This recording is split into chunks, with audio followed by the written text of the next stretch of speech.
Good evening. This is Akashvani. I am VC Pramod with the World News.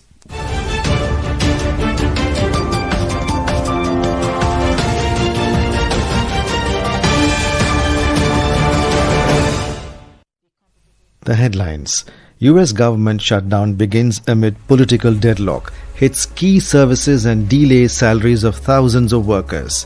12 people killed as violent protests grip Pakistan-occupied Jammu and Kashmir with mass demonstrations demanding basic rights.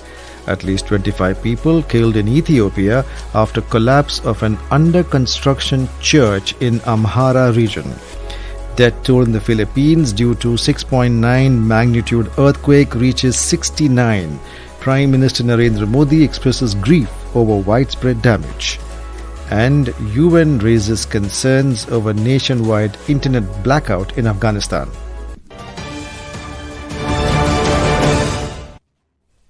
In the United States, a federal government shutdown has begun following a political deadlock after Democrats and Republicans in Congress failed to reach an agreement to pass a temporary funding bill before the end of the fiscal year. In the Senate, where 60 votes are required to pass the measures, Republicans, despite holding 53 seats, were unable to gain support from the 7 Democrats needed to advance the bill. Approximately 750,000 federal workers now face unpaid furloughs with an estimated $400 million in lost wages per day. Essential services including military operations, NASA space missions, air traffic control, and social security payments will continue, but many federal agencies are scaling back operations. Taiwan has resisted calls from Washington to transfer 50% of its chip manufacturing to the US, emphasizing the economic and logistical importance of maintaining its semiconductor base at home. The move comes amid heightened US concerns over its reliance on Taiwan's semiconductor output. Vice President Ching Lee-cheun said that no commitment had been made in recent trade talks and emphasized Taiwan's strategic need to keep production local. The India-European Free Trade Association (EFTA) Trade and Economic Partnership came into effect from today. The agreement was signed on the 10th of March last year in New Delhi. TEPA is India's FTA with 4 developed European nations including Iceland, Liechtenstein, Norway and Switzerland. The Commerce Industry Ministry in a statement said agreement offers binding commitment of $100 billion investment in India in the next 15 years.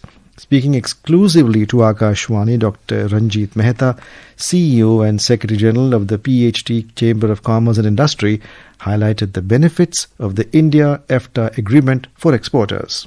India's Trade and Economic Partnership Agreement with EFTA opens premium European markets for Indian goods like textiles, pharma and food products while ensuring lower tariffs on precision imports. With EFTA's $100 billion investment commitment over 15 years, this agreement is set to create jobs, boost manufacturing, and deepen India's role in global value chains.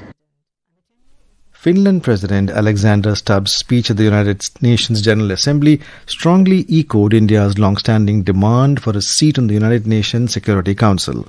Mr. Stubb emphasized the need to reform multilateral institutions, highlighting that the current UN structure still reflects the post-World War II order of 1945, which no longer aligns with today's geopolitical realities. South Africa's ambassador to France, Nathi Mthethwa, has been found dead at Paris in France a day after being reported missing. The 58-year-old diplomat was discovered in the interior courtyard of the Hyatt Regency Hotel yesterday by a security guard. The Kremlin has confirmed that peace negotiations with Ukraine are currently paused. Kremlin spokesman Dmitry Peskov said today that expert-level discussions could precede any potential meeting between Russian President Vladimir Putin and Ukrainian President Volodymyr Zelensky. In a related development, a Russian-guided aerial bomb attack on the northeastern Ukrainian city of Kharkiv overnight injured 6 people and sparked several fires. Meanwhile, Ukraine faced a sharp 38% increase in Russian drone and missile strikes in September compared to August, according to Air Force data. This is Akashwani and you're listening to World News. We bring you the top international news and updates from around the globe. In Pakistan-occupied Jammu and Kashmir, at least 12 civilians have been killed over the past 3 days in violent protests as demonstrators clashed with Pakistani security forces demanding basic rights. The most recent violence unfolded today with 8 civilians killed during confrontations at Neelam Bridge and other locations. In Ethiopia, at least 25 people were killed when a church under construction collapsed in Amhara region today. The tragedy occurred at Menjar Shenkora Arerti Mariam Church during an annual St. Mary celebration where many worshippers had gathered. More than 100 people were also injured. The death toll due to an earthquake that hit central Philippines has risen to 69. More than 150 people are injured following a powerful 6.9 magnitude earthquake that struck the coast city of Cebu in the Philippines' central Visayas region last night. Prime Minister Narendra Modi expressed grief over the loss of lives and widespread damage caused by the earthquake in the Philippines. The United Nations has raised concerns over a nationwide internet blackout in Afghanistan, warning it severely disrupting earthquake relief efforts. Survivors in remote, mountainous regions remain cut off from aid with no access to communication, financial services or emergency support. With Afghans abroad unable to reach families, international observers fear the blackout will deepen the ongoing economic and social crisis. The dengue outbreak in Bangladesh has worsened with over 200 deaths reported since January. Hospitals in Dhaka and other major cities are overwhelmed as thousands of new cases pour in. More from our correspondent. Public health experts attribute the surge to prolonged monsoon rains, stagnant water and inadequate mosquito control measures. They have urged immediate community action alongside intensified government-led drives to destroy breeding ground of the Aedes aegypti mosquito, the primary carrier of the disease. Authorities have also appealed to citizens to remain vigilant, seek early medical attention and follow preventive guidelines. Bangladesh has faced recurring dengue outbreaks in recent years, but the rising fatalities this year have sparked serious concern among health officials and the public alike. Naval Singh Parmar, Akashwani News, Dhaka.